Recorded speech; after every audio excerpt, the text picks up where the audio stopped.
eu sou uma aluna de enfermagem e estou aqui para compartilhar com vocês um tema muito importante: o acolhimento humanizado em casos de violência sexual e HIV. Vamos juntos explorar como a enfermagem pode fazer a diferença nessas situações. A violência sexual é um problema grave no Brasil, afetando milhares de mulheres todos os dias. E, infelizmente, o HIV é uma das consequências possíveis. Como futuros enfermeiros, precisamos entender essa realidade para poder ajudar. O acolhimento é fundamental. É preciso criar um ambiente seguro e de confiança para que a vítima se sinta confortável em compartilhar a sua história. A violência sexual não é apenas um ato físico, mas também uma violação emocional e psicológica. E o HIV é uma doença que carrega estigmas e preconceitos. Precisamos entender essas complexidades para ajudar a vítima. A violência sexual é uma questão de poder e controle. Como futuros enfermeiros, precisamos estar cientes disso para poder ajudar a vítima a retomar o controle de sua vida. A enfermagem tem um papel fundamental no acolhimento humanizado. Precisamos estar prontos para ouvir, para acolher e para fazer com que as vítimas se sintam seguras novamente. Boa noite, pessoal. Eu sou Natália Freitas, sou enfermeira, sou especialista em saúde pública, obstetrícia e saúde da mulher. Eu estou atuando na estratégia de saúde da família há 6 anos no município do Rio de Janeiro e vou contribuir para o trabalho de vocês. Como você percebe e lidar com possíveis sinais de trauma emocional durante o atendimento e de que forma você consegue integrar o cuidado da saúde física com o suporte emocional que a vítima precisa naquele momento?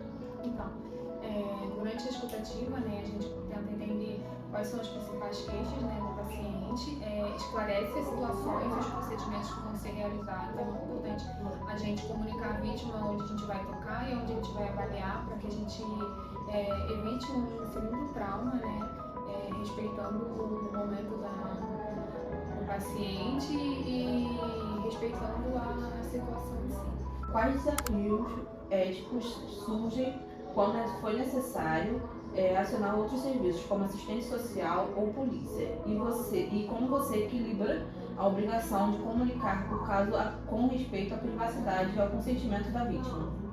Então, diante de uma situação de violência, a gente realiza a notificação compulsória, ela tem que ser realizada dentro das 24 horas após o conhecimento da situação. A gente informa todas as medidas legais de proteção à vítima, priorizando sempre o bem-estar desse paciente, e faz o encaminhamento para a equipe tanto assistência social quanto serviço de psicologia, para que todas as medidas legais sejam realizadas.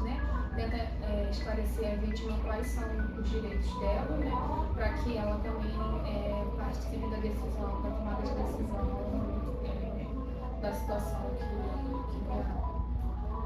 De que forma você comunica o diagnóstico de HIV para a vítima, considerando os possíveis impactos emocionais, e de que estratégia você usa para garantir que ela entendesse o tratamento e se sentisse segura quanto à privacidade dessas informações? Primeiro de tudo, durante a avaliação física e a realização dos exames, a gente esclarece quais são os exames que vão ser realizados e as doenças de rastreio, sendo ela HIV, hepatite B, C e a sífilis. Esclarecer que todas as doenças de rastreio são doenças que possuem tratamento de forma gratuita pelo Sistema Único de Saúde. Pensando no momento do primeiro atendimento, como você define a prioridade entre ações clínicas e acolhimento da vítima, buscando equilibrar o cuidado emergencial com a atenção humanizada que situa a exigência? Então, quando a gente recebe vítimas de violência, a gente primeiro faz uma escutativa e o acolhimento dessa vítima, tentando entender quais são as suas principais dores no momento, e posteriormente a gente faz um exame físico, tentando também entender a gravidade da violência e os possíveis riscos da saúde da vítima. De que forma você comunica o diagnóstico de HIV para a vítima, considerando os possíveis impactos emocionais? E que estratégia você usa para garantir que ela entendesse o tratamento e se sentisse segura quanto à privacidade dessas informações? Então, diante de uma situação de violência, e durante o período de exame físico, a gente informa quais são os exames que vão ser realizados e rastreados, né? E quais são as doenças pesquisadas durante esses exames. A gente informa que todas as doenças, né, que a gente rastreia, elas possuem tratamento de forma gratuita pelo Sistema Único de Saúde. Então, a gente tenta confortar a paciente de certa forma, que independente do resultado em si, ela vai ter tratamento de forma gratuita nos serviços de saúde. E informa também que todas essas informações são protegidas por lei. Todos os funcionários, enfim, os profissionais por ela passar são obrigados a manter essas informações de forma sigilosa, né? Da mesma forma que os acessos aos prontuários e os receituários, né? Somente o paciente pode ter acesso e os profissionais. Fora isso, nenhuma outra informação e nenhuma outra pessoa pode solicitar esse acesso à informação. De que forma essa experiência de atender uma vítima de violência sexual que contraiu HIV influencia a prática profissional? E qual habilidade você acredita serem mais importantes para cuidar de situações tão complexas como essa? Então, quando a gente se pega diante de uma situação dessa, a gente busca melhorar o nosso atendimento, né, a nossa expectativa, a gente desacelera o nosso atendimento. A gente começa a pensar em políticas públicas e educação e saúde, né, para que a gente gere um empoderamento, né, das pessoas vítimas de violência.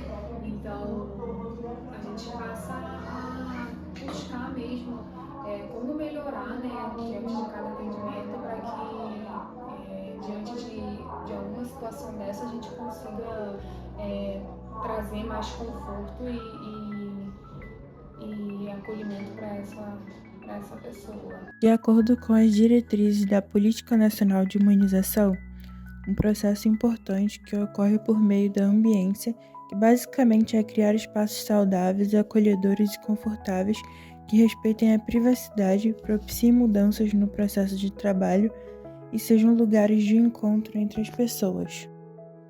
De acordo com o artigo 52 do Código de Ética dos Profissionais de Enfermagem, prevê a obrigação de manter o sigilo sobre fatos de que tenha conhecimento em razão da atividade profissional, exceto nos casos permitidos pela legislação ou por determinação judicial, ou com consentimento escrito do paciente ou de seu representante legal. O artigo 52 do Código de Ética deixa claro que devemos manter o sigilo sobre fatos que tomamos conhecimento em razão da nossa atividade profissional. Isso significa que não podemos divulgar informações sobre os pacientes sem autorização, exceto em casos específicos, como determinação judicial ou com consentimento escrito do paciente ou seu representante legal. É importante lembrar que o sigilo profissional é uma das bases da confiança entre pacientes e profissionais de saúde. Vamos sempre respeitar e proteger a privacidade dos nossos pacientes. O tempo é essencial após a violência. Precisamos agir rapidamente para evitar consequências piores. Eu sofri violência sexual por parte do meu marido. Ele estava desaparecido fazia alguns dias e eu estava preocupado. Temos 2 filhos. Quando ele finalmente retornou para casa, ele estava bem alterado. Falou de uma forma muito grosseira comigo. Eu não entendi o que estava acontecendo direito. Eu, nervosa, tentei ir pra cima dele e conversar. Só que acabou que ele ficou mais irritado e acabou perdendo a paciência e partiu pra cima de mim. Primeiro ele começou a me agredir de forma verbal, com muitos xingamentos. E depois ele cometeu a violência sexual contra mim. A todo momento eu pedi para que ele parasse, para que ele me respeitasse e respeitasse os nossos filhos que estavam dentro de casa, vendo aquela situação, mas infelizmente ele não parou. Quando eu tinha 6 anos de idade, minha mãe me deixava com um tio meu que morava lá da minha casa para poder trabalhar. E nesse tempo, meu tio me forçava a fazer algo que eu não queria. E me abusava sexualmente. O HIV é uma doença que não afeta apenas o corpo, mas também a mente e o espírito.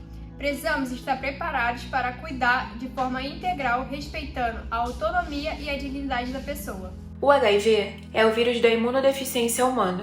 Ele ataca o sistema imunológico, que é a defesa do corpo.